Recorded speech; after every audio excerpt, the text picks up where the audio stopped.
Hello, I'm Joy Lawrence. Welcome to my Robert Frost biography and poetry analysis.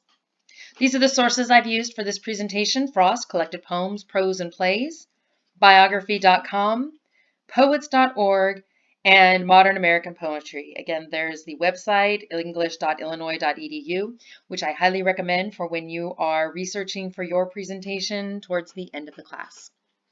Robert Frost was born in 1874 and died in 1963. I wanted to go over a poem with you from Robert Frost to help you with your own analysis when you analyze one of his poems for the literary analysis assignment. One of the things you're going to be looking for with that assignment is language use. And so I want you to pay attention to how Robert Frost uses language, what strategies he uses to help make meaning. This poem is called Stopping by Woods on a Snowy Evening, and it was written in 1923. Whose woods these are I think I know, his house is in the village, though. He will not see me stopping here to watch his woods fill up with snow. My little horse must think it queer to stop without a farmhouse near, between the woods and frozen lake, the darkest evening of the year. He gives his harness bells a shake to ask if there is some mistake. The only other sounds the sweep of easy wind and downy flake. The woods are lovely, dark and deep, but I have promises to keep, and miles to go before I sleep, and miles to go before I sleep. Again, like the Langston Hughes presentation I did, I will come back to this poem at the end of my presentation. I want it to marinate in your brains a little bit. This is a picture of Robert Frost with his younger sister. In 1879, Robert Frost went to kindergarten, but just after one day, he ended up going home because he suffered from nervous stomach pain and he ended up not returning. So he was a kindergarten dropout. Then in 1880, he went to first grade, but the same thing happened and he soon dropped out. Then in 1881, he tried second grade. Same thing, he did not make it the entire school year. And by 1882, he had dropped out of school and was educated at home. He did go back to school when he entered high school. This is Eleanor, his future wife. They were co-valedictorians at Lawrence High School. Sounds like a good high school. I like that name. So this was where he wrote his first poems and also, like I said, met his future wife. This is another picture of Robert Frost with Eleanor here. In 1894, he sold his first poem. It was called My Butterfly to a New York magazine called The Independent, and he earned $15 off of that sale. Then later, he had a local printer prepare 2 copies of a poem that he had written called Twilight, and he took one of the copies to Eleanor. She was going to St. Lawrence University at the time, and he gave her a copy, but she gave it a really cool reception. He was hoping that this was going to be able to persuade her to marry him, but she wanted to attend college and finish college and wasn't ready to get married yet. And because he was unable to persuade her to marry him, he entered into a depression and ended up going to this swamp on the Virginia-North Carolina border to, I don't know, wallow in his misery for a little while. Oh. And then in 1895, he did move back and he and Eleanor got married. So it wasn't that she didn't want to marry him, she just wanted to finish one of her goals first.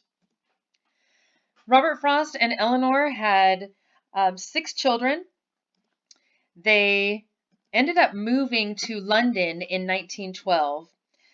He sold the farm. They had a farm that they lived on and moved to London. But the war was happening and there was bombing in England, and that was scary. So they moved back to the United States in 1915. By the way, I love this picture of Robert Frost because look at his hair right here. He just doesn't care. I love that. As you can imagine, because of his educational history when he was young, he also did not go to college, but he did receive over 40 honorary degrees. And when he got those degrees, he would get a hood from each of those schools, and he eventually took those and had them made into a quilt.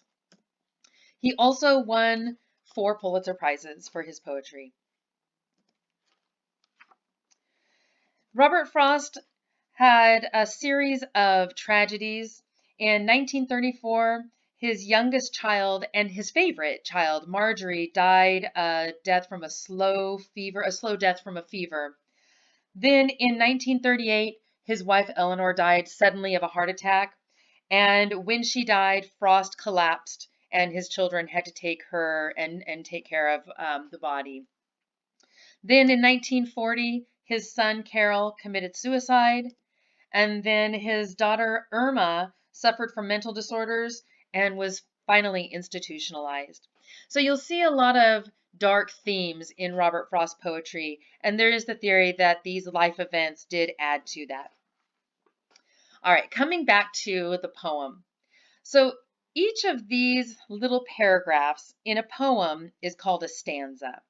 So again, the Stopping by the Woods on a Snowy Evening is the title of the poem, and it was written in 1923.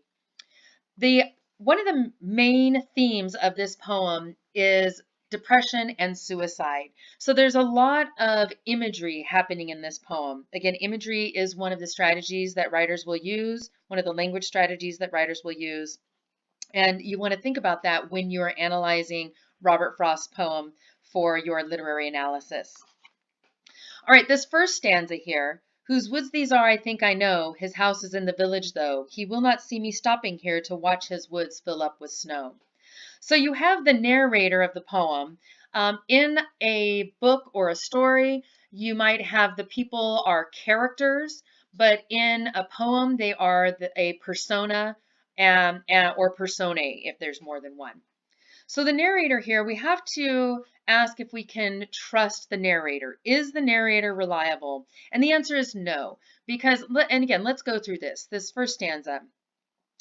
He's walking through the woods and he sees this house and he says, hey, I know the person who owns this house, but he's not here. He's in the village. He won't see me stopping here to watch his woods fill up with snow.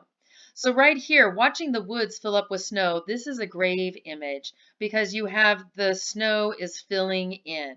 And so you have that first inkling of, hey, what is this guy's, what is it that he's going for? What is it that he's doing? Why is this narrator here? What is his motivation? And you have the horse here. Because we cannot trust the narrator, the horse is reliable. So as the reader, we are supposed to look to the horse. My little horse must think it queer to stop without a farmhouse near, between the woods and frozen lake, the darkest evening of the year. Yeah, the horse does think it's weird. What are we doing here? We can't really go in. This isn't our home. There's no food. Death lies here. Why are we here?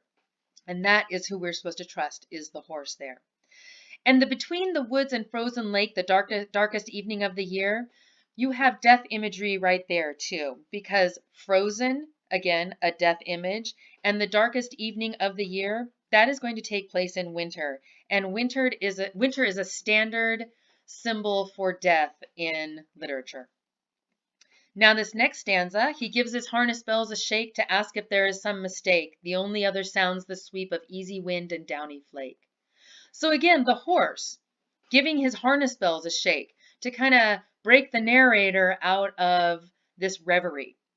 Asking, hey, are we supposed to be here? I think there's a mistake. This isn't home. There's no food. We're not supposed to be here. We will die here. And then the narrator, though, doesn't really pay attention to that warning. What the narrator notices, the only other sounds the sweep of easy wind and downy flake. Again, coming back to that grave image of the woods filling up with snow, the frozen lake, the snow here, the downy flake. So that image of death and burial is revisited. This last stanza, the woods are lovely, dark and deep, but I have promises to keep, and miles to go before I sleep, and miles to go before I sleep. I love this line right here, the woods are lovely, dark and deep, because the commas right here relay a lot of meaning.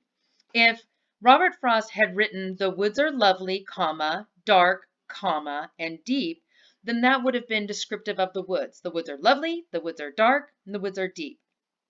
But by having this comma here and having dark and deep set off, what that says is the woods are lovely. Why are they lovely? Because they're dark and deep. Because the narrator is depressed, because the narrator is contemplating suicide. That is what is lovely about The Woods. But he does finally snap out of it. But I have promises to keep. I've got things to do. I've promised people things and miles to go before I sleep. I have a lot to get done before I lie down for the permanent sleep, which is death. Again, sleep is another standard symbol in literature for death. And then he repeats that line, that repetition there, and miles to go before I sleep. He's trying to convince himself that he needs to keep going. So again, this overall theme is the idea of depression and suicide. That is not the only thing that you could read into a poem. In fact, that is what I love about literature, is that one interpretation is not the only interpretation. So when you are analyzing your poems, I do encourage you to read what other literary critics, for example, have had to say about that poem, but do keep in mind that that is not the only way to interpret a poem. You can also bring your own experiences and what you see. I hope I've given you something to think about when you are reading and analyzing your own Robert Frost poem. And thanks for watching. I'll see you next time.